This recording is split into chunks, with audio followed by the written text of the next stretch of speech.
KSRTC ജീവനക്കാർ 5 ദിവസത്തെ ശമ്പളം മുഖ്യമന്ത്രിയുടെ ദുരിതാശ്വാസ നിധിയിലേക്ക് നൽകണമെന്ന സർക്കുലർ പിൻവലിക്കാൻ നിർദ്ദേശം. ഗതാഗത മന്ത്രി KV ഗണേഷ് കുമാറാണ് നിർദ്ദേശം നൽകിയത്. ഉത്തരവിറക്കി ഉദ്യോഗസ്ഥർക്കെതിരെ അടിയന്തര നടപടി സ്വീകരിക്കാനും മന്ത്രിയുടെ നിർദ്ദേശമുണ്ട്. ജയശങ്കർ, എന്ത് സാഹചര്യത്തിലാണ് മന്ത്രി ഇത്തരത്തിലൊരു നിർദ്ദേശം നൽകിയത്? KSRTC നിലവിൽ നേരിടുന്ന സാമ്പത്തിക പ്രതിസന്ധികളൊക്കെ മുൻനിർത്തിയാണോ മന്ത്രി ഇക്കാര്യം പറയുന്നത്?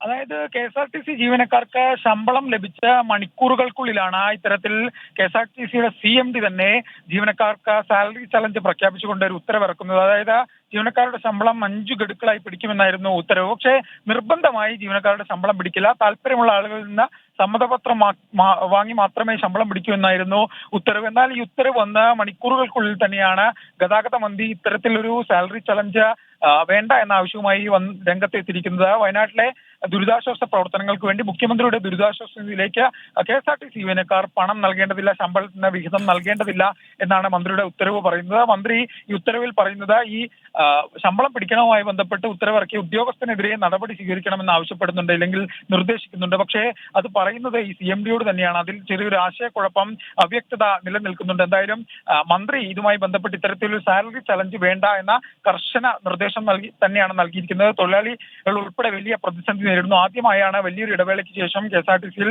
ഒറ്റ ഗഡുക്കളായി ശമ്പളം ലഭിക്കുന്നത്. ആ ഒരു ഘട്ടത്തിൽ തന്നെ ഇത്തരത്തിൽ ശമ്പളം പിടിക്കുന്ന ഒരു സാഹചര്യം വന്നാൽ അത് ജീവനക്കാരുടെ വലിയ എതിർപ്പിന് കാരണമാകും. ഇതുകൂടി പരിഗണിച്ചുകൊണ്ടാണ് മന്ത്രി ഇത്തരത്തിലൊരു ഉത്തരവ് ഇറങ്ങി മണിക്കൂറുകൾക്കുള്ളിൽ തന്നെ ആ ഉത്തരവ് നേരിട്ട് വെട്ടുന്ന ഒരു സാഹചര്യം ഉണ്ടായത്. പക്ഷേ ഇത് അന്വേഷിക്കാൻ ഏൽപ്പിച്ചിരിക്കുന്നത് ഇതേ ഉത്തരവ് ഇറക്കിയ CMD ആണ് എന്നതിലാണ് നിലവിൽ ഒരു ആശയക്കുഴപ്പം നിലനിൽക്കുന്നത്. എന്തായാലും മന്ത്രിയുടെ ഓഫീസ് ഇക്കാര്യം പരിശോധിക്കുന്നുണ്ടെന്നാണ് നിലവിൽ അറിയാൻ കഴിഞ്ഞത്.